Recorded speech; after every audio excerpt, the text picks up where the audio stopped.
somos conscientes de que esto se acaba, de que tenemos un final. Y claro, ahí surge la neurosis, ¿no? Porque es un miedo real, esto se acaba, ¿no? Y que puede haber más inevitable que la muerte. Y las obsesiones, yo creo que en muchos casos vienen a, digamos, a entretenerte de esos miedos reales. O sea, nadie quiere estar deprimido, nadie quiere ser negativo, Nadie quiere vivir. nadie quiere tener una paranoia, nadie quiere estar mal, ¿no? O sea, no, nadie quiere, no es algo voluntario. Entender que esos pensamientos pueden afectarnos incluso físicamente, porque de pronto decimos, es que estuve pensando que me iba a enfermar, que me iba a enfermar, y miren, me enfermé. Ansioso. El apego ansioso acaba provocando aquello que más teme, que es el abandono, pues con conductas muy erráticas, ¿no? De repente unos celos muy infundados, unas conductas muy desadaptativas, un invadir al otro constantemente por ese miedo al abandono y claro, al final el otro se acaba asustando, por así decirlo, y no soporta la situación y es verdad que te acaba abandonando. Pero qué complicado lo que comentas, desestructurar algo que por muchos años hemos creído, algo que por muchos años nos han enseñado, Beatriz. Es complicado, ¿no? Sí. Y lo más complicado es que romper con eso supone una deslealtad al sistema, que es lo Así. más duro, porque es aceptar que tus padres no lo han hecho bien, ten en cuenta que todos tenemos la necesidad de salvar a nuestros padres.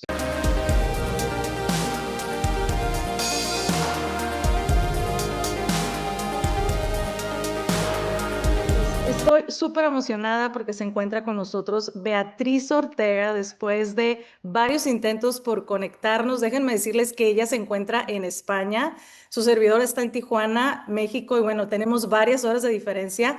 Y esta entrevista ya tenía varios intentos anteriormente, pero bueno, hoy estamos juntas y nos sentimos muy honrados de que Beatriz estén conectados, compartiendo su experiencia, su conocimiento. Tiene una gran trayectoria y acaba de presentar su libro Padres que duelen, que nos va a platicar más adelante sobre eso.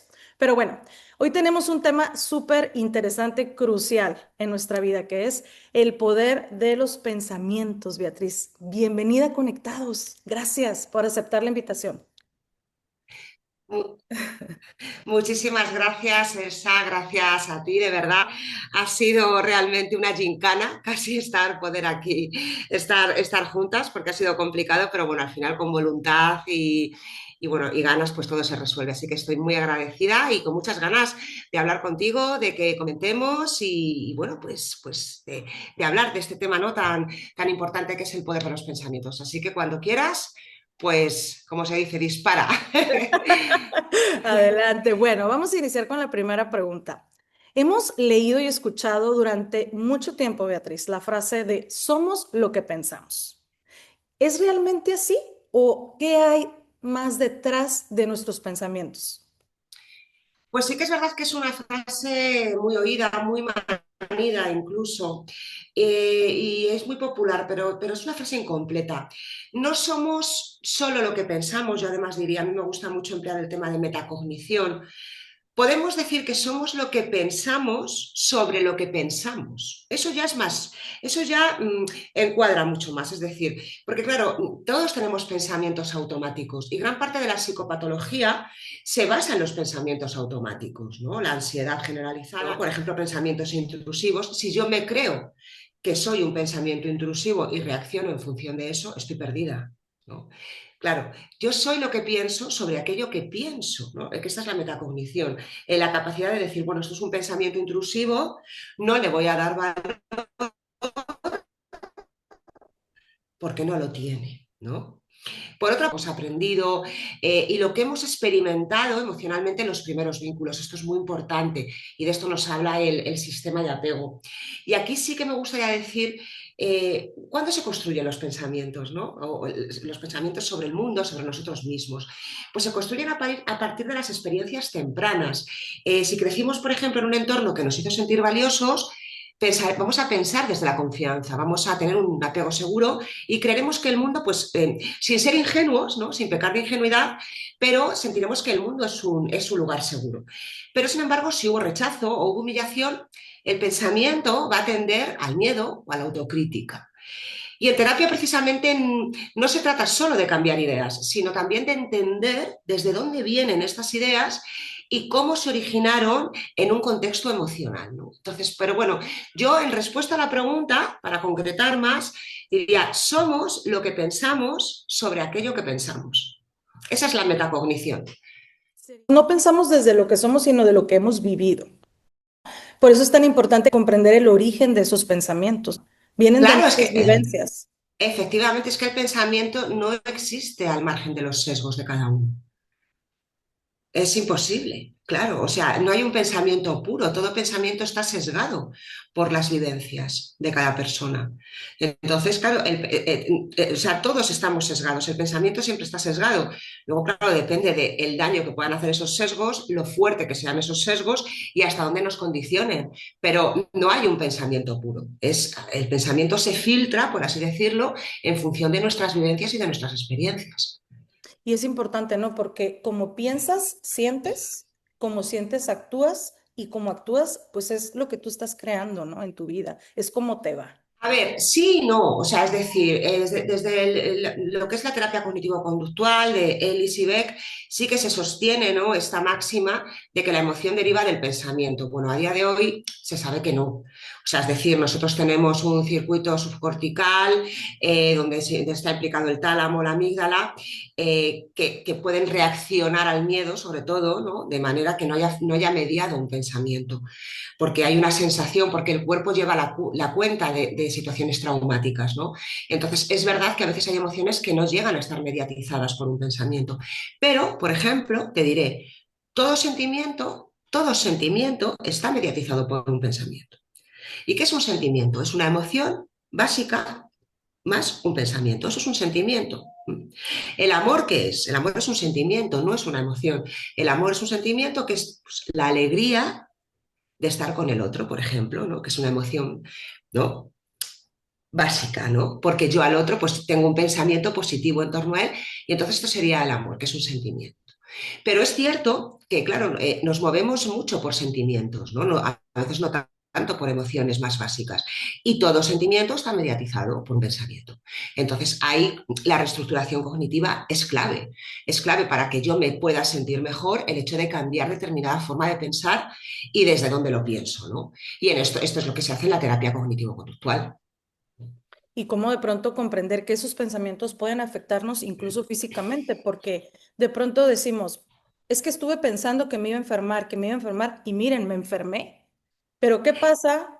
Que activamos el cortisol, bajamos nuestras defensas, O ¿no? sea, es decir, muchas veces nosotros pensamos que va a pasar algo, este pensamiento mágico, y entonces actuamos a favor, es decir, remamos a favor de obra para que eso acabe pasando, ¿no? Mi Le pareja me va a ayudamos dejar, tantito, la ¿verdad? ayudamos tantito, mi pareja me va a dejar, me deja. Esto es mucho del apego ansioso. El apego ansioso acaba provocando aquello que más teme, que es el abandono, pues con conductas muy erráticas, ¿no? De repente unos celos muy infundados, unas conductas muy desadaptativas, un invadir al otro constantemente por ese miedo al abandono y claro, al final el otro se acaba asustando, por así decirlo, y no soporta la situación y es verdad que te acaba abandonando. Pero desde esa profecía autocumplida, donde tú al final has convertido en conducta ese pensamiento que te generaba ese miedo. Claro. Y bueno, ya nos adelantaste un poquito sobre la importancia del apego y de los primeros años de vida, pero sí quisiera preguntarte, a ver, en los primeros años de vida se forma gran parte de nuestra personalidad del ser humano, ¿no? ¿Qué influencia tiene esta etapa en la forma en que pensamos y nos interpretamos a nosotros mismos? Pues toda, Elsa, fundamentalmente, que esto es lo que nos dice el sistema de apego. El sistema de apego, que es la relación que tenemos con nuestras figuras de apego, ¿no?, las figuras, nuestros principales cuidadores, va a determinar la visión que tenemos de nosotros mismos, de los otros y del mundo. ¿Mm? Con esto quiero decir que si tenemos unas figuras de apego, si tenemos unos padres que en un momento dado nos han dado una visión positiva de nosotros mismos, nosotros vamos a tener una visión positiva de nosotros mismos.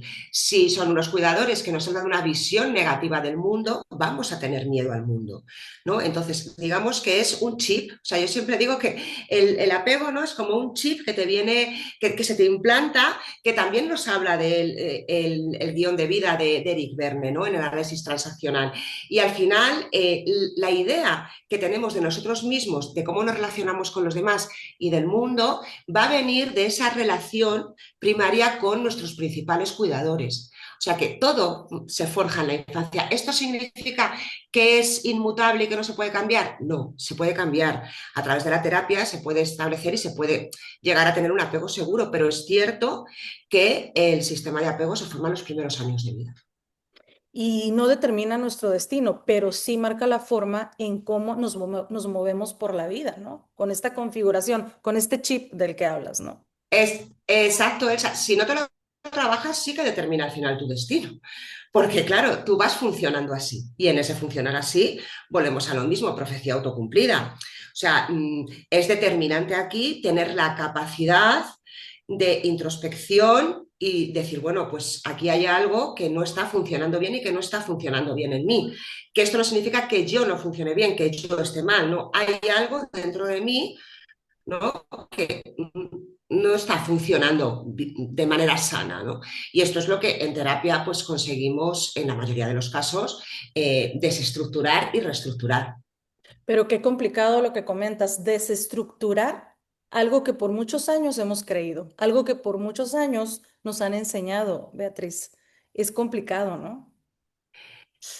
Sí. Y lo más complicado es que romper con eso supone una deslealtad al sistema, que es lo Así. más duro, porque es aceptar que tus padres no lo han hecho bien. Ten en cuenta que todos tenemos la necesidad de salvar a nuestros padres.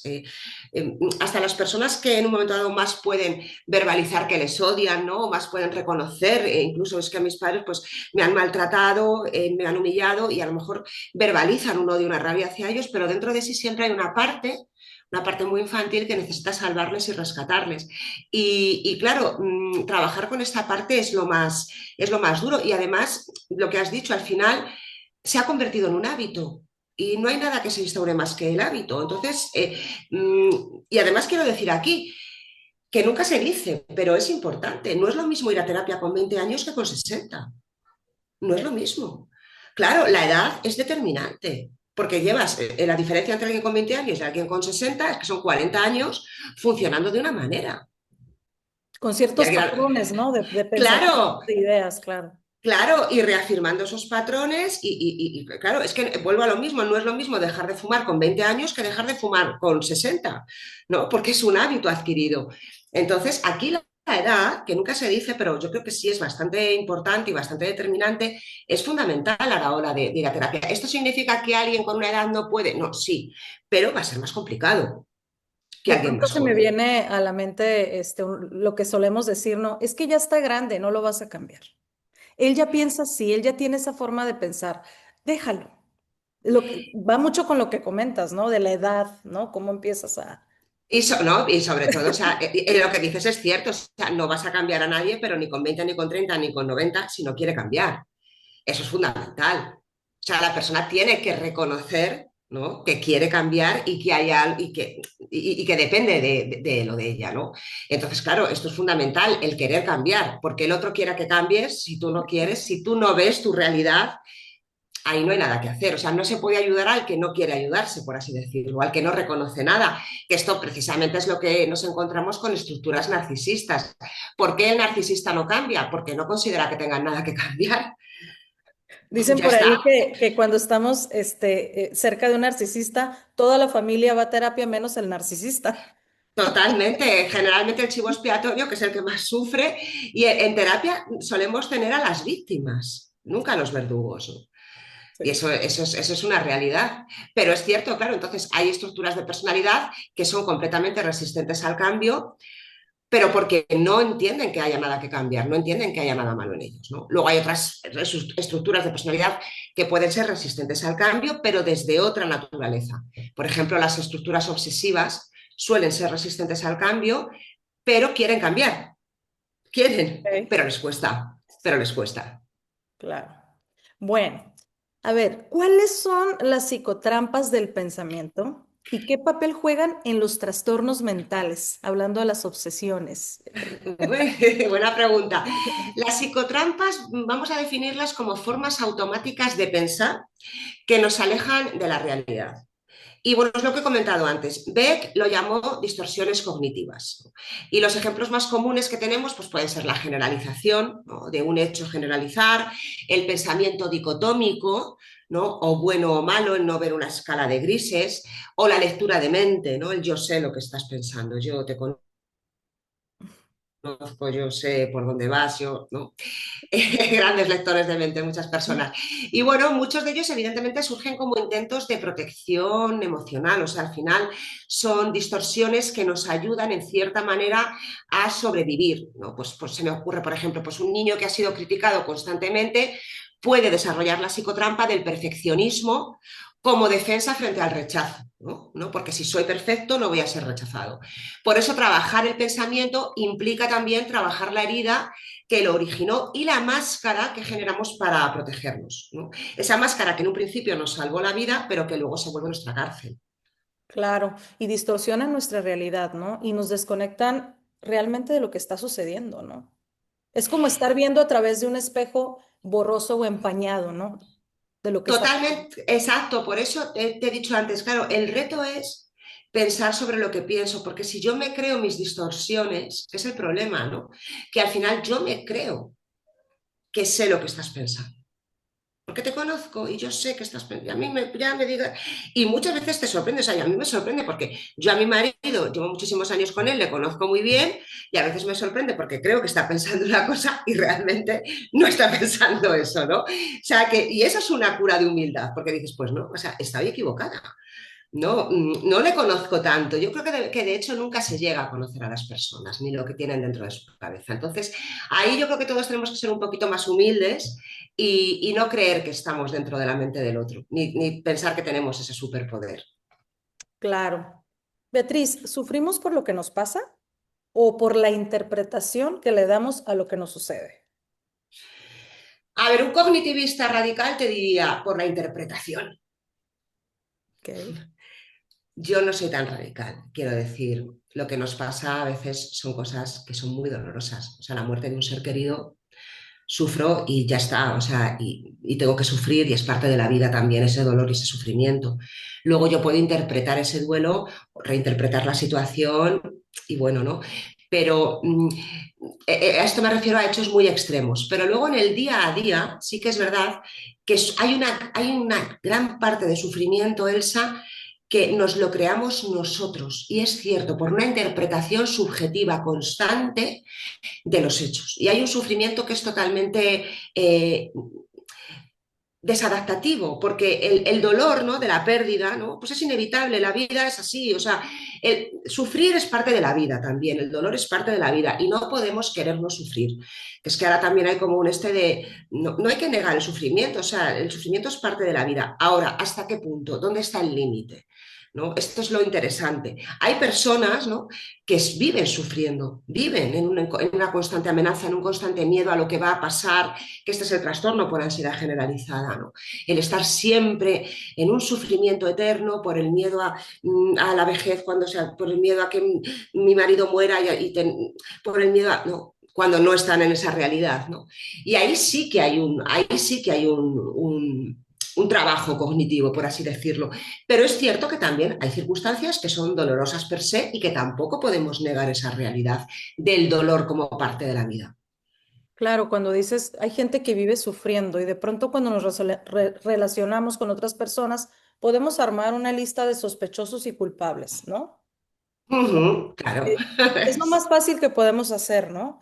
Sin embargo, Ujú. cuando entendemos que podemos tener el control de nuestros pensamientos y de esta percepción de lo que nos sucede en esta parte, bueno, pues vamos de gane, ¿no?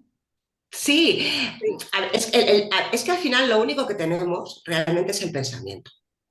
El pensamiento es lo único que tenemos para estar en la vida, quiero decir, ¿no? Y el poder cambiar el pensamiento, pero también es verdad que a veces somos incluso reacios porque llegamos a ser hasta egosintónicos, estamos hasta en sintonía con ese dolor. ¿no? Entonces, también hay que preguntar muchas veces qué tiene de bueno este pensamiento. Porque ese sufrimiento, el pensar mal de los demás, el estar siempre, ¿no? Como en esa paranoia, ¿no? A veces incluso que roza el delirio, ¿no? En muchas ocasiones, claro, pero te protege. O sea, te crees que te protege, es una ilusión, una falacia de control, ¿no? Te crees que te, pero lo crees, porque crees que así estás preparado, porque así no te la van a jugar, porque así no te van a... ¿no? Entonces es una forma también de proteger. Te Y esto hay que anticipa. tenerlo, claro, esto hay que tenerlo en cuenta porque ya no solo es la reestructuración cognitiva, es qué función cumple. Porque si yo reestructuro ese pensamiento, pero no tengo en cuenta que esa necesidad de protección sigue ahí latente, al final va a salir por otro sitio, ¿no? Ok. Entonces, por eso yo soy muy integradora, integro mucho lo que es el trabajo cognitivo-conductual, que lo veo importantísimo y vital y que creo que es un embudo por el que al final pasan todas las terapias, pero también el trabajo con trauma, apego, guión de vida, es decir, cómo se ha estructurado esto, desde dónde surge esta necesidad de la persona y esta máscara, ¿no? Porque si yo quito la máscara, dejo a la persona desnuda frente a un peligro que la persona vive como real, aunque no lo sea. Entonces hay que entender desde dónde surge todo para poder luego reestructurarlo. Claro. ¿Qué hay detrás de los pensamientos obsesivos, Beatriz? Porque hay algunas personas que no pueden dejar de pensar una y otra vez en lo mismo. A ver, los pensamientos obsesivos suelen ser intentos de control frente a la incertidumbre o el miedo, fundamentalmente. Y en muchos casos aparecen en personas que crecieron en entornos impredecibles, ¿m? Donde controlar el pensamiento es una forma de sentirse a salvo. Pero el pensamiento o a veces lo que tengo, o sea, quiero decir, porque luego ya puedo hacer una compulsión conductual, o sea, puedo ordenar frenéticamente, limpiar frenéticamente, o sea, ¿no? Que ya no solo es el pensamiento, sino que puede dar el salto a la conducta. Pero bueno, la obsesión en sí es una defensa cognitiva ante una emoción intolerable, que es un miedo. Decía Freud que al final todos los miedos, en esencia, son el miedo a la muerte. Y es muy cierto, o sea, yo creo que al final el, el, el precio que paga el ser humano por el córtex prefrontal, que es este que piensa, que anticipa, ¿no? Pues al final es la ansiedad, es el miedo, somos conscientes de que nos vamos a morir. Los animales no, los animales viven y viven, pero nosotros desde que nacemos, bueno, desde que nacemos, pero bueno, ya a una edad más o menos respetable, somos conscientes de que esto se acaba, de que tenemos un final. Y claro, ahí surge la neurosis, ¿no? Porque es un miedo real, esto se acaba, ¿no? Y que puede haber más inevitable que la muerte. Y las obsesiones, yo creo que en muchos casos vienen a, digamos, a entretenerte de esos miedos reales, ¿no? Que a veces puede ser la muerte o la muerte de un ser querido o tal. Entonces de repente me obsesiono con algo que aparentemente es una tontería, pero que me tiene enredada ahí y así lo que realmente me da miedo no le presto atención. Y de pronto llegan a pensar que tienen el control sobre esos pensamientos, ¿no? Claro, claro, efectivamente. Entonces es esa necesidad de control sobre aquello que yo me creo que puedo controlar. Volvemos a la falacia de control. O sea, al final el ser humano lo que necesita por encima de todo es la sensación de seguridad. Seguridad. Eso es lo que vamos buscando todos, la seguridad. Y es humano, o sea, quiero decir, no es algo que sea patológico, es humano, no todos buscamos la seguridad. Lo que ya se vuelve patológico es qué herramientas puedo llegar a utilizar o cómo puedo llegar, ¿no? a distorsionarme con tal de sentir esa seguridad, que en el fondo es una falacia, porque no tenemos seguridad de nada, de nada. De nada. O sea, no sabemos si vamos a acabar este podcast, tú y yo, fíjate, ¿no? No lo sabemos Sí, realmente, ¿no? claro. Claro, entonces vivimos con la esperanza de que las cosas vayan bien, pero ulteriormente dentro de nosotros vivimos con esa inseguridad, ¿no? Y esa inseguridad nos acompaña a lo largo de la vida y esa inseguridad, pues en gran medida es lo que va a generar gran parte de las obsesiones y de esta necesidad de control de pensamientos, de conductas, en fin, todo aquello que nos regule emocionalmente. Pero son pensamientos que agotan, ¿no, Beatriz? Cuando estás así Muchísimo. con muchísimo. Muchísimo. Hay personas que tienen lo que se llama el TOC puro o, que es el TOC de pensamiento, que no hacen una compulsión física, porque no les ves, pero están agotados, porque están constantes, su mente no para. Y esto es alostático, quiero decir. Muchas veces yo me he encontrado con personas con una depresión, que la depresión ha derivado de un TOC mental. No pueden más. El sistema se rompe, el sistema colapsa. Entonces no pueden más. Y su mente, y desde fuera no se ve. ¿no? Porque no es el típico TOC Pero que tú por ves a dentro la están, persona. Claro, pero por dentro están en un bullir constante, porque además luego, claro, la obsesión lo que tiene es que activa la zona de la recompensa. Hay una zona en el cerebro de la recompensa, entonces, claro, ¿qué pasa? Las personas no es que se obsesionen. eh, Nosotros tenemos, a ti te puede venir un pensamiento intrusivo, ¿no? Como a cualquiera, los pensamientos intrusivos nos pueden venir a cualquiera. Por ejemplo, voy a matar a mi madre. Es un pensamiento intrusivo que cualquiera puede tener. El tema es que la obsesión viene por la valencia que yo le doy. Si lo pienso, puedo hacerlo. Esto significa que puede ser real. Soy una asesina. Entonces yo me enredo ahí. Una persona que no es obsesiva o no tiene una tendencia a la obsesión dice, bueno, pues vaya pensamiento y pasa de largo. ¿No? La persona con tendencia obsesiva se engancha. ¿Y qué pasa? Que llega un momento donde se regula. Dice, no, esto no, yo no lo voy a hacer, yo soy buena persona. Ahí la zona de recompensa del cerebro emite opiáceos naturales, la persona se relaja eso y es. entonces claro, y entonces la persona, el cerebro, por así decirlo, de la persona aprende que para relajarse se tiene que obsesionar. Y es un bucle infinito, ¿no? Donde yo me obsesiono, luego llego a una conclusión que me relaja, vuelvo a relajar y es este bucle, ¿no? Infinito. Híjole, interesante, ¿no? Para tener una hora, ¿no? Para hablar solamente de este tema, sí, es una realidad. Bueno, en muchas familias los niños aprenden a controlar sus emociones para no ser rechazados, ¿no? Que ahorita más adelante Uh-huh. nos vas a platicar de tu libro. O castigados. Sí. ¿Qué relación existe en esa represión emocional y la desregulación que vemos luego en la vida adulta? El chip. Sí, el chip que Sí, hemos hablado. sí. Pues mira, cuando un niño aprende que mostrar tristeza o enfado tiene consecuencias, aprende a reprimir. Lo reprimido se transforma en síntoma. ¿Qué es el síntoma? La ansiedad, la impulsividad, la desregulación, ¿no? Y muchos adultos viven desconectados de lo que sienten y reaccionan de forma desproporcionada sin entender por qué. Esto es la desregulación adulta, esto es la represión emocional, por ejemplo, la rabia, ¿no? Cuando no hemos podido, no nos han dejado enfadarnos, ¿no? Luego hay situaciones que nos disparan y que saltas, ¿no? Pues como digo yo, saltas como una pantera. Y tú mismo eres consciente que dices, pero bueno, ¿por qué he reaccionado así? Sabes que has tenido una reacción desajustada, pero no lo has podido controlar porque hay represión, ¿no? Que es en realidad ese niño interior reclamando permiso para sentir lo que en su momento le estuvo pedido. Pues te he puesto el ejemplo de rabia, pero bueno, puede ser soledad, una persona que se de manera tremenda porque su pareja se va a cenar con unos amigos y reacciona de una manera que es consciente de que no es adaptativo, pero lo puede evitar. Claro. Preocupante cómo un niño puede de pronto desconectarse de sí mismo para poder encajar, ¿no? Y esta represión emocional no tiende, no desaparece con el tiempo, al contrario, ¿no? Se potencializa y se vuelve explosiva en muchos casos, ¿no? Claro, porque al final la estrategia se va adaptando a la edad.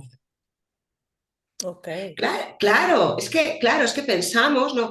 La estrategia, tú vas desarrollando, o sea, la estrategia tiene una línea de vida. Entonces, claro, no es lo mismo lo que puede hacer un niño con 5 años que lo que puede hacer un adolescente que lo que puede hacer un adulto. Pero cuando tú analizas la línea de vida, es esa estrategia, ¿no? Adaptándose evolutivamente al desarrollo de la persona. Ok, ¿Mm? claro. Y la siguiente pregunta viene muy enganchada con esta. ¿Cómo impacta un ambiente invalidante en la crianza que minimiza, ignora o ridiculiza en el desarrollo emocional de nuestros hijos? Pues mira, lo primero que hay que dejar claro es que un ambiente invalidante no tiene por qué ser necesariamente un entorno violento. Esto es importante porque muchas veces se confunde, ¿no? Pero sí es profundamente dañino. Cuando un niño escucha, pues no llores, no es para tanto, eres muy sensible, aprende que sus emociones son un problema, ¿no? Y lo primero que hace el niño es dejar de mostrarlas, pero lo siguiente que va a hacer es dejar de sentir. Esta es la desconexión, dejar de sentir aparentemente. Porque ¿de qué me vale? O sea, de que, si no puedo expresar, ¿de qué me vale sentir? Es lo que conectaría con el apego, adultos inseguros, con dificultad para confiar, con tendencia a la autoexigencia extrema. Y precisamente en el libro, en Padres que duelen, abordo este tipo de crianza que produce heridas invisibles que condicionan la forma de pensar, de amar y de relacionarse. Porque claro, ya no conecto con mi emoción. ¿no? Y todo lo que sea emoción es malo. Con lo cual son personas, las personas muy evitativas son personas que quieren querer y quieren sentir amor, pero que cuando conectan con esa emoción automáticamente se sienten mal, sienten ansiedad, porque el sentir ha sido malo. Es Entonces, claro, importante entonces validar la emoción, pero la conducta no siempre, ¿no? exacto, es que no es lo mismo, Elsa. Claro, es que aquí, claro, la emoción se valida siempre, no así el pensamiento y no así la conducta. Desde luego la conducta nunca. O sea, yo puedo entender que un niño esté enfadado y que tenga rabia, pero eso no justifica que pegue a su hermano o que rompa algo. ¿Mm? Entonces, la emoción no es la conducta. La conducta es lo que hay que trabajar y que moderar, pero la emoción no, exacto. Y cómo de pronto esta validación pensamos que solamente hace daño en el momento, sin embargo, después viene una afectación en la autoestima, ¿no? En la seguridad emocional de nuestros hijos, ¿no? Exacto. Claro, es que date cuenta, cuando yo, por ejemplo, en la infancia no me he podido expresar, ¿no? Como adulto a lo mejor soy una persona que no sé decir que no. No puedo poner límites, ¿no? Claro. Si soy un niño que no he podido expresar mi necesidad porque mis padres estaban por encima de mí, en el sentido que a lo mejor he tenido unos padres con problemas, ¿no? En los casos más graves, a lo mejor problemas de adicciones o enfermedades muy severas, y yo he tenido que cuidar de mis padres, que esto es lo más grave, que es la inversión de roles. Yo como adulta, al final, ¿cuál es la estrategia para ser visible, para ser aceptado y amado? La estrategia es cuidar. Ya Dar. tengo claro, ya tengo una codependiente en la edad adulta. Una persona que tiene que estar constantemente cuidando a alguien. ¿Y cuál es el enfermo por excelencia? El adicto. Ok. ¿Mm? Claro. Entonces, al final son personas que dicen, ¿cómo puedo acabar, cómo puedo estar con un adicto cuando lo he tenido en mi familia y es lo que más odiaba? No, pero es que tu forma de relacionarte ha sido desde el cuidado. Entonces, es lo conocido, es donde te sabes colocar. Y no es tanto el otro, sino tu posición existencial, tu guión de vida. Entonces te lleva a lo mismo, porque es la forma en la que tú has aprendido a ser visto. Wow. Interesante. Beatriz, ¿el pensamiento es entrenable? O sea, ¿podemos estructurar nuestra manera de pensar? Sí, pero con matices. O sea, claro que se puede. Podemos entrenar la mente para identificar y sustituir pensamientos disfuncionales, pero no cuando el cuerpo sigue en estado de amenaza. Esto también hay que entenderlo, quiero decir. Claro, es que esto es muy importante porque si tú tienes una persona que está sufriendo un moving laboral, ¿no? Entonces, sí es verdad que, claro, tiene unos pensamientos, ¿no? Muy negativos. Claro, esa persona está en una situación de peligro. Entonces, no se trata de cambiar el pensamiento. Vamos a ver qué situación tiene la persona y luego ya reestructuramos. Primero hay que ver situacionalmente cómo está la persona, porque a mí me ha pasado incluso. O sea, a mí me ha pasado, claro, darme cuenta de que esa persona, pues, por ejemplo, estaba en una situación de maltrato, ¿no? Que no se había dado cuenta, que no lo había visto, que había normalizado, ¿no? Y entonces, claro, venía pues por un tema de depresión, que quería reestructurar el pensamiento, que tiene una forma muy negativa de pensar. Vamos a ver, Primero lo claro, primero, ¿no? claro, vamos a ver por qué está pasando esto, Claro. ¿no? Claro, esto primero es lo que tenemos que analizar, ¿por qué está pasando esto? Luego, si tenemos claro que la situación es adaptativa, la situación está bien y que digamos que es parte de la persona, ¿no? Que no hay una situación externa dañina o amenazante, pues entonces reestructuramos, ¿no? Y es verdad que las terapias más efectivas a día de hoy integran lo cognitivo, pero también lo corporal, ¿no? Porque el pensamiento, si tú entrenas solo el pensamiento, pero el cuerpo sigue en un estado de alerta, por ejemplo, en un estrés postraumático que se pueden desarrollar pensamientos muy desadaptativos, una ansiedad generalizada, tú puedes reestructurar todo lo que quieras, pero si ese sistema nervioso autónomo sigue en estado de alarma, el cuerpo manda. Y si el cuerpo se activa, no te quepa la menor duda que el pensamiento negativo va a venir. Entonces, claro, hay que desactivar primero todo ese sistema nervioso autónomo, que la persona sienta tranquilidad desde lo físico y reestructuramos el pensamiento. Ok. Pero que es que el pensamiento es importantísimo, pero nunca nos olvidemos que es lo último, es lo más nuevo. Tenemos un montón de estructuras mucho más primitivas. Tenemos un cerebro reptiliano que es mucho más primitivo, que es el de vida o muerte. Tenemos un sistema límbico que mucho más primitivo. Entonces, el pensamiento está muy bien, pero no nos olvidemos que somos mucho más que pensamiento y que también hay una parte somática y una parte emocional que hay que trabajar también. La neurobiología, ¿no? Manda. Exacto, efectivamente, está ahí, es innegable. Y de pronto escuchamos, es que cuando tengas un pensamiento negativo, inmediatamente cámbialo por un pensamiento positivo. Pero hay gente que dice, es que no puedo. Por más que quiero, no puedo. Pero para mí esto es un positivismo tóxico, perdonadme, o sea, Sí. yo lo siento, pero hay cosas que no, o sea, esto de y querer es poder y tú piensas en positivo, no, o sea, vamos a ver qué está pasando aquí. Porque si la persona pudiese, o sea, nadie quiere estar deprimido, nadie quiere ser negativo, Nadie quiere vivir. nadie quiere tener una paranoia, nadie quiere estar mal, ¿no? O sea, no, nadie quiere, no es algo voluntario, ¿no? Es verdad que luego se puede generar un hábito y que luego puede haber unos beneficios secundarios, bla, bla, bla, sí, pero nadie quiere, ¿no?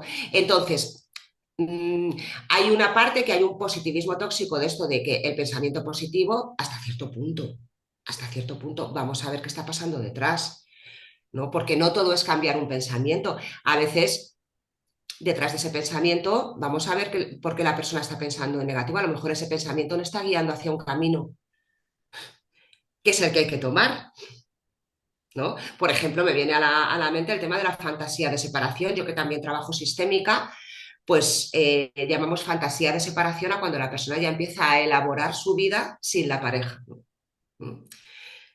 Y entonces se produce la ruptura emocional y mental mucho antes que la física. Entonces, hay personas que llegan ya, lo que es, tienen el duelo hecho, vienen a terapia y tienen el duelo hecho, ¿no? Que es lo que yo digo, venís con metástasis. Yo lo digo así.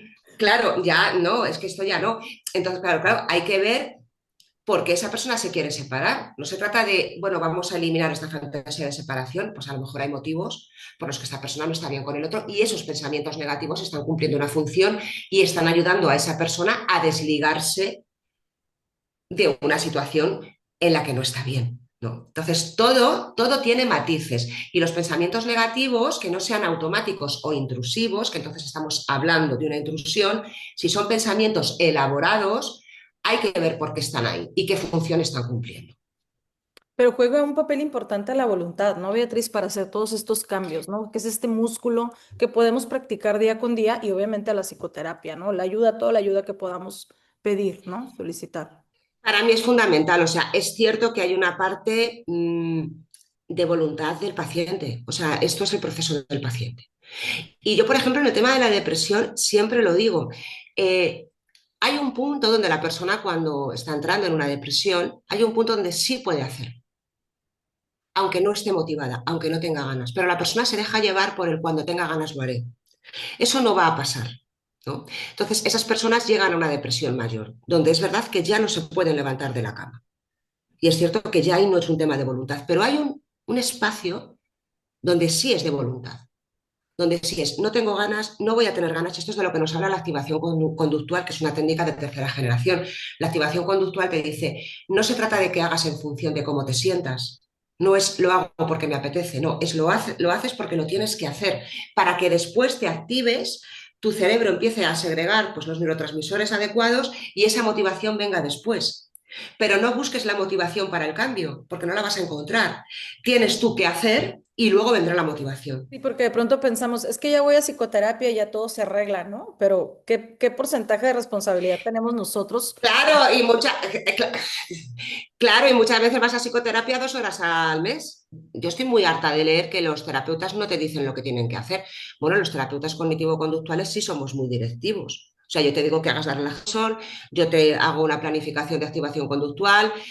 Claro que decimos lo que tienes y decimos cómo tienes que pensar. O sea, precisamente lo que es en sí la reestructuración cognitiva es analizar los sesgos, las distorsiones cognitivas y reestructurar. O sea, te estoy diciendo cómo tienes que pensar. Porque desde la terapia cognitiva conductual, el psicólogo, el psicoterapeuta, es como un profesor. No es una situación de igual a igual como puede ser en el psicoanálisis. No, en la terapia cognitivo conductual es yo te voy a enseñar a pensar, yo te voy a enseñar a lo que tienes que hacer. Entonces sí que somos directivos. A mí me pasa, por ejemplo, una de las técnicas que funciona muy bien es la relajación muscular de Jacobs. Cuando tú la automatices y tarda 8 meses en automatizarse, va a ser pero de verdad maravillosa para reducir la ansiedad a nivel somático porque funciona, pero tú no sacas esos 10 minutos al día, yo no puedo hacer más. Entonces, claro, también hay una parte de disciplina. Los pacientes que son muy disciplinados, ¿no? Como por ejemplo, también me viene a la mente pacientes que a lo mejor tienen una impotencia sexual y yo siempre les digo, lo primero que tienes que hacer es dejar de consumir pornografía, Claro. porque eso es, claro, eso es lo que está machacándote a nivel dopaminérgico el cerebro. Pues hay pacientes que son más disciplinados y lo hacen y hay otros que no. Entonces, claro, ahí luego también entramos pues, en el campo de adicciones, etcétera, donde la disciplina de la persona es algo que es fundamental para el trabajo terapéutico. Claro. Y hablando de psicoterapia, ¿cuáles son las técnicas que consideras más efectivas para trabajar los pensamientos y también las heridas emocionales más profundas? A mí me gusta mucho, dentro de la terapia me gusta mucho, pero eso sería una técnica más cognitiva puramente. Pero luego ya yo sí que integro mucho junto con, para trabajar trauma, MDR, el modelo Parcube, el trabajo con el sistema de la familia interna, el trabajo con las partes, trabajo con cartas proyectivas, con imágenes. Pero al final todo es reestructuración, porque si te das cuenta, Elsa, es la palabra, es el lenguaje. O sea, eh, ¿no? Estamos hablando, entonces a través del lenguaje es como nos vamos reestructurando. Pero bueno, pues todas estas técnicas combinadas, también el enfoque sistémico, a mí me ayuda mucho a entender qué está pasando a un nivel sistémico. Me gusta mucho Minuchin, ¿no? La terapia estructural de Minuchin. Entonces, bueno, no es que yo tenga una técnica ni yo me adhiero a ningún modelo, siempre lo digo, ¿no? En mis cursos, yo soy muy infiel. Yo soy una psicóloga tremendamente infiel a los modelos porque no considero que yo tenga que ser adalid de ningún modelo, ¿no? Yo estoy por y para el paciente. Entonces, si aquí necesito una técnica de un tipo, la voy a emplear. Si aquí esto no me vale y necesito otra cosa, la voy a emplear. Porque a mí me ha pasado que con la terapia cognitivo-conductual, por ejemplo, en tema de trauma se me quedaba corta. Y también es verdad que muchas veces trabajando trauma acabas haciendo resolución cognitiva porque es fundamental también. Y es que la terapia es un proceso personal, ¿no, Beatriz? Digo, cada persona tiene su tiempo, sus objetivos, su complejidad, ¿no? De los problemas que está Uh -huh. presentando. Entonces, como tú dices, ¿no? De repente veo que esta es insuficiente, entonces me voy por esta, o esta es mejor este tipo de terapia para esta situación, o una combinación, no sé, ¿no? Claro, exacto. O sea, aunque suene un poco, no sé la comparativa si es adecuada o no, pero no todas las dietas le valen a todo el mundo, ¿verdad? O sea, pues esto es un poco igual. O sea, es decir, no todo el mundo lo cognitivo entras bien desde lo cognitivo. Por ejemplo, las personas muy obsesivas es que lo cognitivo ya lo tienen trabajado, o sea, no vas a reestructurar mucho ahí. Necesitan, ¿no? Un trabajo, tienen mucha disociación, por ejemplo. Pues lo cognitivo ahí sí está muy bien, pero desde ese diálogo del trabajo con las partes que nos habla Schwartz, ¿no? ¿No? Del sistema de la familia interna, ¿no? Donde hay una parte que está exiliada, que es la emoción que no puedo sentir porque me hizo mucho daño, que conecta a veces con la vergüenza, con el miedo, ¿no? Es una parte, ¿no? que luego está el directivo, que son las máscaras, es decir, cómo yo elaboro una identidad para no conectar con eso. Por ejemplo, si la parte exiliada es sentirme inválido, sentirme tonto, porque me he sentido así, ¿no? Pues entonces empiezo a ser muy perfeccionista, a hacer las cosas muy bien. Eso sería el directivo. Pero ¿qué pasa? Que a veces el directivo falla y yo conecto con esa parte vulnerable. Y ahí sale la tercera parte, que es muy interesante, el fuego, ¿no? Y ahí tendríamos el síntoma, que puede ser una adicción, una conducta compulsiva, la rabia, es decir, todo aquello que yo hago para no sentir esto cuando el directivo o la máscara ha fallado, ¿no? Entonces, este trabajo es precioso también y también implica lo verbal, ¿no? Y lo cognitivo, ¿no? Pero desde ese trabajo con esas partes que conversen entre sí. Perfecto. Beatriz, mente emocional, mente racional o mente sabia. ¿Cuál deberíamos de escuchar más? A ver, para mí la mente sabia es el self del que nos habla Jung. Yo ahí soy muy junguiana, ¿no? Entonces, el self para Jung es una parte sana que todos tenemos por naturaleza. Y es verdad que tú muchísimas veces, y en situaciones, y ellas mismas, ¿no? Se lo ven, en situaciones muy extremas siempre sale el self. es esto de decir, no sé cómo he podido hacerlo, cómo he reaccionado, pero he tenido esta templanza, he sabido, porque es el self el que dirige. El self tiene de todo, porque lo racional, me hablas de esto, ¿no? Y me viene el adulto, ¿no? De Eric Verne, el adulto, el niño, lo racional sin emoción tampoco es sano. Eso sería un ordenador, sería una máquina. La emoción es un toro, ¿no? O sea, es un animal desbocado, ¿no? Entonces, lo sano es esa parte en la que confluye, ¿no? Las dos cosas de una manera sana, que es el self. Y todos lo tenemos. Lo que pasa que está tapado, como dice Jung, por muchas capas de ego, entendiendo el ego no como la soberbia, sino como todo aquello que no es genuino, los miedos, la vergüenza, etcétera, ¿no? Entonces, cuando vas quitando capas, el self emerge. Y ese para mí sería esta parte sabia de la que hablas, el self. Y cualquiera de los dos extremos, pues pierdes perspectiva, un equilibrio, ¿no? Es al final de cuentas lo ideal, pues. Claro, si te vas a los extremos, el muy racional es un apego evitativo, que todo lo racionaliza, hasta las emociones, y eso es tremendamente doloroso. Son personas que te dicen, no entiendo por qué te sientes así. No te tienes que sentir así, no entiendo, ¿no? Porque quieren entender la emoción. Entonces, no, a veces la emoción no la tienes que entender, la tienes que respetar, ¿no? En el otro extremo estaría el apego ansioso, que es todo emoción. No se regulan desde la razón. No, como me siento así, esto es verdad. No, como me siento así es válido. No, bueno, que me sienta así no significa que realmente sea como para que yo me sienta, si no tienen la capacidad de regularse, ¿no? Entonces, el evitativo es todo razón, que no es sano tampoco, y el ansioso es todo emoción, que tampoco lo es. Lo ideal, pues, es el qué, pues un apego seguro, que sería muy cercano al self, en el que las dos cosas confluyen de manera sana. Y ambos polos te generan sufrimiento, sobre todo cuando eres una persona tan emocional. Híjole, es complicado, ¿no? Sufren más los ansiosos, son las que están detectando, ¿no? En el otro siempre las señales de rechazo, de abandono, me ha mirado así, me ha mirado así, ¿no? Porque están siempre conectando, ¿no? Con la emoción. Entonces, para mí el ansioso, con esto no digo que el evitativo no sufra, pero el ansioso sufre más que el evitativo. Claro. Beatriz, todas las personas vivimos adversidades, ya, la vida no es justa, ¿no? Y No, tenemos todo el tiempo están sucediendo situaciones, ¿no? Y tiene muchos momentos complicados en sí la vida, ¿no? ¿Qué podrías decirle a las personas que atraviesan una enfermedad, una pérdida, una herida emocional? ¿Qué tipo de pensamientos o actitudes pueden ayudarles a sobrellevar mejor el momento que están viviendo? a veces hay que dejarse sentir, ¿vale? Y a veces hay que aceptar, para mí es la clave de todo, y esto es lo duro, lo complicado y lo dificilísimo, la clave de todo es la aceptación incondicional de la vida como es.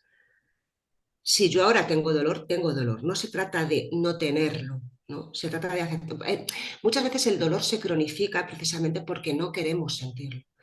Entonces, al final es la aceptación de la vida tal y como es, ¿no? De decir, bueno, ahora me toca esto, luego me tocará otra cosa.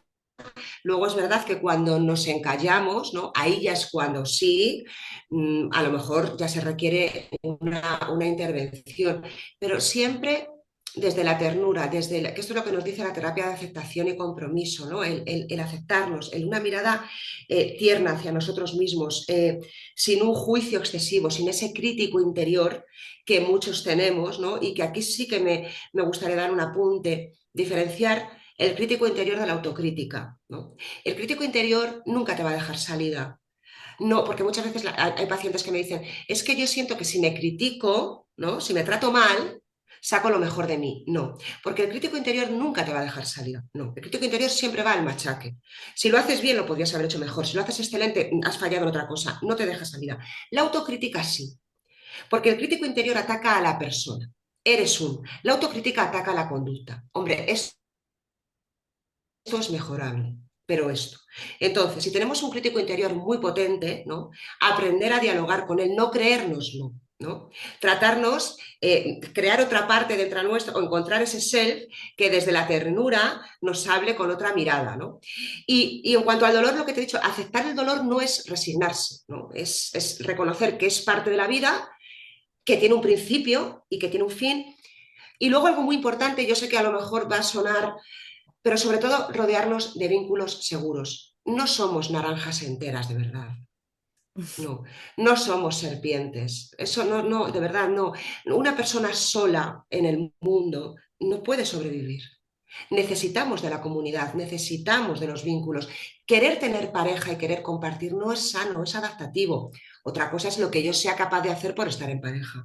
Ahí puede venir la patología. Pero es que yo tengo muchos pacientes que dicen, es que quiero tener pareja y me siento mal porque tendría que estar bien solo.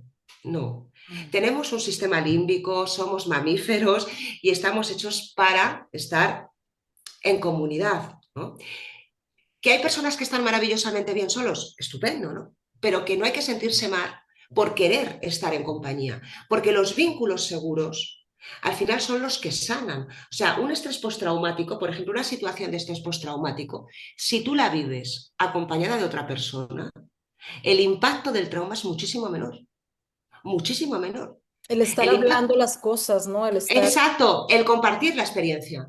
El impacto del trauma puede hasta no existir. Si hay alguien con quien tú desde la oxitocina, la hormona de la conexión, que es la que nos relaja el sistema nervioso autónomo y nos hace salir de la rama dorsovagal, que es la parálisis, fíjate si es importante la oxitocina, y en una mirada la encuentras, ¿no? Esa oxitocina es fundamental para poder estar bien. Entonces, rodearnos de vínculos buenos, sanos y también cuidarlos, porque a día de hoy hay mucho de poner límites, tú. Ojo, vamos a cuidar los vínculos sanos. Todos tenemos defectos, también hay que ser tolerante, también hay que, pues bueno, poner límites, pero también a veces ceder, ¿no? Porque la importancia del vínculo es fundamental. Sí, de pronto la gente, mucha gente, ¿no? Se cierra, ¿no? En el problema, no lo exterioriza, no lo comparte con nadie y es súper complicado, ¿no? Porque como lo comentábamos, la vida está llena de momentos complicados, ¿no? Esta red de apoyo que comentas es súper importante, ¿no? Es que es lo más importante, o sea, tú un momento, mira, yo tengo una frase que siempre digo, el ser humano está capacitado para poder afrontarlo todo, pero si es en compañía, si hay una tribu, si hay una compañía. Y casi no podemos afrontar nada si es en soledad. O sea, un problemita, por pequeño que sea, si te sientes solo, no digo que lo estés, que te sientas solo en el mundo, se te hace un mundo. Sin embargo, catástrofe natural, como hemos visto que hay tantísimas, cuando la comunidad se une, cuando ves la ayuda del vecino, del amigo, cuando ves ahí, ¿no? Es donde emerge todo, emerge la sensación de tribu, ¿no? Hay un refrán africano muy bonito, no sé si me acuerdo literalmente, pero dice, el niño que no ha sentido el calor de la tribu en la infancia, cuando sea adulto, la quemará para sentir su calor, ¿no? Esta es la importancia, ¿no? Y esto es la necesidad del vínculo, la necesidad de pertenencia, es el sentimiento de pertenencia Y tan estos grupos importante. de apoyo, de dialogar con otras personas que de pronto están viviendo lo mismo que tú, son de gran ayuda, ¿no? Encaja perfecto en lo que nos estás diciendo, ¿no? El compartir lo que estás viviendo y también Por, escuchar que hay personas que están viviendo lo mismo que tú o incluso cosas más duras que lo que tú estás pasando, ¿no? el vínculo en terapia a veces importa, yo siempre lo digo en las clases que doy, no os preocupéis tanto por la técnica, por esto, por lo otro, preocupaos por generar una alianza terapéutica con vuestro paciente. Eso es lo fundamental. Luego ya lo demás, cuanto más sepas, mejor, pero de verdad, el vínculo con el paciente, la alianza terapéutica, es lo que va a marcar la diferencia. Y eso es así. Y eso en terapia a veces no hace falta, lo que te digo, un gran grupo, sino tú con el paciente ya estás haciendo esa comunidad, ¿no? Esa comunidad de dos, donde el paciente se siente escuchado, se siente acogido, no se siente cuestionado, en el sentido de que hay una validación emocional, aunque cuestione los Enjuiciado. pensamientos, exacto, ¿no? Claro. La importancia del vínculo y del diálogo, ¿no? Que curan. Exacto. Bueno, pues vivimos en un mundo donde la ansiedad, Beatriz, y la depresión están presentes en todo momento, ¿no? Platicando de estas situaciones que nos suceden en la vida, está presente todo el momento esto, ¿no? Entonces, ¿qué estrategias o hábitos recomiendas para mantener el equilibrio mental y no desconectarnos de nosotros mismos? Pues es que, a ver, aquí te diría, yo no soy mucho de dar, o sea, realmente es verdad que cada uno, a ver, yo lo que sí creo que no tenemos tanta ansiedad, lo que tenemos es estrés y se confunde. Ok. No creo que el problema sea tanto la ansiedad como el estrés. Es decir, claro que hay personas que tienen ansiedad, pero creo que el problema que tenemos todos es el estrés, es que hay muy poco tiempo para muchas cosas, ¿no? Entonces creo que es importantísimo que aprendamos a renunciar, el arte de la renuncia. Es que eso es fundamental. No puedo ir al gimnasio, no puedo ir a esto, no puedo hacer esto y sin frustrarme. O sea, realmente desde que aquí no es el ser, no es una actitud madura, decir, no puedo hacerlo todo, no puedo trabajar 8 horas al día, que mi trabajo esté a no sé cuánto tiempo de distancia, invierto 3 horas en transporte, como pasa aquí en España en muchos sitios, ya se me van 11 horas, más 8 de sueño, ya estamos en no sé cuántos, si luego tengo hijos, ¿no? El cuidado de los hijos, tal, luego ¿no? Entonces me tengo que cuidar, tengo que ir al gimnasio, tengo que... Entonces la persona revienta, ¿no? Porque tiene la sensación de estar siempre en deuda, de no estar haciendo las cosas bien. Entonces hay que, a veces, pues lo que te digo, una mirada compasiva y decir, pues bueno, a día de hoy no puedo hacer, no puedo cuidarme más o no puedo ir al gimnasio todo lo que me gustaría, a lo mejor un día a la semana y no tres. Bueno, pues voy uno, ¿no? Pero creo que el principal problema que tenemos no es la ansiedad, es el estrés, que es la falta de tiempo, fundamentalmente para todas las cosas que tenemos que hacer. Y tenemos tanto que hacer que nos vamos desconectando de nosotros, ¿no? Claro, Estamos claro. enrolados en el trabajo, en el gimnasio, en los hijos, en todas las actividades, ¿no? Y de pronto ya no vemos hacia adentro y nos perdemos, nos desconectamos, ¿no? Efectivamente, al final es como estar en un constante movimiento, ¿no? En un constante movimiento, que es la rueda del hámster, que yo llamo, ¿no? Estás ahí en la rueda del hámster, en la rueda, ¿no? Y mientras vas ahí rodando, pues no te enteras. ¿Qué pasa? Que luego pues pasan cosas que te reconectan y a lo mejor te reconectan de una manera dura. Sí. Y es como caerte por un acantilado, porque tú estás en tu rueda del hámster y ahí funcionas. Pero pasa algo que te desequilibra, que esto es lo que suele pasar, ¿no? Y que ya la rueda del hámster no funciona, ¿no? Porque al final la rueda del hámster es una forma de regularte también, ¿no? De tú. Pero pasa algo, pues una pérdida laboral, un problema con un hijo, un problema de pareja, cualquier cosa, y ya no te vale ese estar en un constante movimiento. Y ahí es cuando viene el, ahí es cuando viene el paciente a terapia, ¿no? Por así decirlo. Ahí viene el golpe, ¿no? Ahí viene el golpetazo, sí, sí. Beatriz, ya estamos por terminar, pero quiero que me Sí, cuentes sobre tu libro Padres que duelen y hablas cómo las heridas de la uh-huh, infancia moldean nuestra manera de pensar, de vivir. ¿Podrías contarnos cómo nace sí. este libro y qué esperas que aporte a los lectores? Pues mira, este libro nace pues, de años de acompañar a personas marcadas por la infancia, ¿no? Muchos llegan a terapia creyendo que su problema es la ansiedad o la pareja y descubren que el origen está en cómo han sido amados o no amados, ¿no? O cómo han hecho ellos la estrategia que han desarrollado para sentirse amados. Entonces, bueno, Padres que duelen es un libro que invita a comprender que los padres también fueron heridos, o sea, no se trata de culpar, pero sí se trata de reconocer la herida, es decir, y esto es aceptar una dualidad muy dura. Yo puedo querer a mis padres, pero también tengo que aceptar que no lo hicieron bien. Pero el hecho de aceptar que no lo hicieron bien, en algunos aspectos, no significa que les tenga que dejar de querer. Se puede querer a unos padres que han hecho cosas mal, ¿no? Y es eso, han hecho cosas mal, no significa que sean malos, no, han hecho cosas, no, pues que han estado mal y que me han dejado una herida.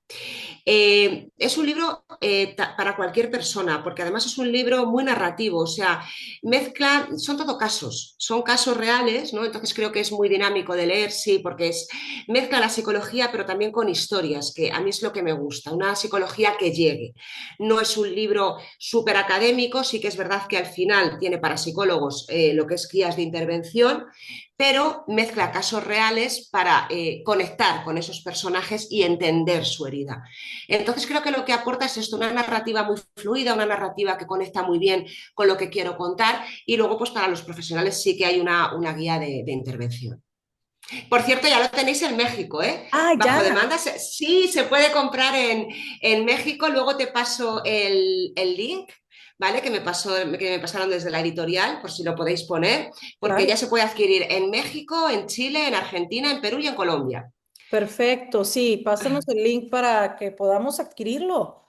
Es un tema Claro súper que sí, interesante porque ya lo platicábamos, ¿no? Estamos hablando de nuestro origen, de nuestras raíces, de lo que somos, ¿no? Qué exacto, importante es. Y también qué bien que sea en un lenguaje sencillo, con casos prácticos. Esto es exacto, súper sí. importante porque de pronto agarras libros y dices, no entiendo nada. ¿De qué Ah, está hablando? es un ladrillo fino. Yo hay libros que no puedo con ellos realmente, ¿por qué no? Entonces, creo que se pueden explicar las cosas de una manera que sea fácil de entender, ¿no? Claro, Y que conecte. Y es lo que yo he intentado. perfecto, perfecto. Bueno, entonces ahorita ponemos el link. ¿Algo con lo que quieras cerrar esta charla, Beatriz? Pues mira, Regáñanos, regáñanos. no, no, no. Mira, sí me gustaría cerrarlo pues con el tema de lo de la sanación. Decir que sanar no es olvidar lo vivido, no se trata de que olvidemos, sino comprender cómo nos marcó y poder elegir vivir desde otro lugar, ¿no? Y para eso es el trabajo terapéutico, ¿no? En esta elección está este trabajo para marcar ese camino y poder vivir desde otro lugar. Que todos podemos convertir la herida en sabiduría, y aquí entra el poder de los pensamientos, por supuesto, el trabajarte los pensamientos y en hacer aflorar ese self que todos tenemos, y que no hay pasado tan roto que no pueda transformarse en un presente pues, más consciente y en un futuro más libre. Y bueno, pues con esto creo que lo digo todo. Y bueno, Esto que agradecerte muchísimo este espacio, el haber estado contigo, ha sido tremendamente agradable y cercano y encantada, encantada de haber compartido esta charla contigo, Elsa. Esta frase con la que cerraste, que no hay sobre el pasado, es muy esperanzador, ¿no? Que podemos Claro, es de lo que se trata, o sea, es transmitir una esperanza. No vamos a cambiar el pasado, pero sí podemos escribir una nueva narrativa sobre quiénes somos, a pesar de tener esa herida, que nos va a acompañar. ¿Eh? Las heridas nos acompañan como las cicatrices, pero, ¿no? Como el kintsugi, este japonés, se puede convertir en algo bonito, ¿no? Estas, como ellos hacen de las piezas rotas, las decoran y las dejan incluso más bonitas, ¿no? Pues es un kintsugi emocional al final de lo que se trata. claro, y trabajar, ¿no? Como nos dices, y comprender que los pensamientos son una semilla de nuestra realidad, ¿no? Exacto, Y empezar exacto. a cultivar esa claridad mental, ¿no? De ver hacia adentro, la autoobservación, ¿no? Entonces, es muy Exacto. Y importante. el diálogo interno es fundamental y el diálogo se hace a través del pensamiento. Entonces, ese diálogo interno es el que marca la relación que tienes contigo mismo y con el mundo. Claro. Entonces, darte cuenta de ese diálogo y modificarlo a través de la reestructuración es fundamental también. Beatriz, ha sido un honor que hayas estado en Conectados, de verdad. Gracias. Muchísimas gracias por compartir tu experiencia, tus conocimientos. Ha sido de muchísimo aprendizaje. Felicidades por la presentación, de tu libro, Padres que Duelen. Ya lo quiero adquirir, te dije desde hace unos días. Y bueno, Sí, pues muchísimas felicidades. ¿Dónde te pueden contactar las personas? Sé que das terapia también. ¿Dónde pueden estar en contacto contigo? sí, ¿Te pueden escribir? Cuéntanos. sí, a través de mi Instagram, que es Beatriz, mi mente amiga. Ok, ¿Vale? perfecto. Fundamentalmente, o bueno, también tengo un correo electrónico que es info@mimenteamiga.com. Pero vamos, por Instagram me pueden contactar sin problema en Beatriz, mi mente amiga. Perfecto. Bueno, pues esperamos que próximamente, que esta no sea la única ocasión, próximamente podamos platicar sobre otros temas aquí en Conectados, ¿no? Por Y que supuesto, cuando puedas- quieras. Muchísimas gracias, Beatriz. Un abrazo grande, Elsa. Un Abrazo. abrazo Hasta desde luego. España. Nuevamente, Chao, chao, gracias. chao. Bye bye. Bye, chao.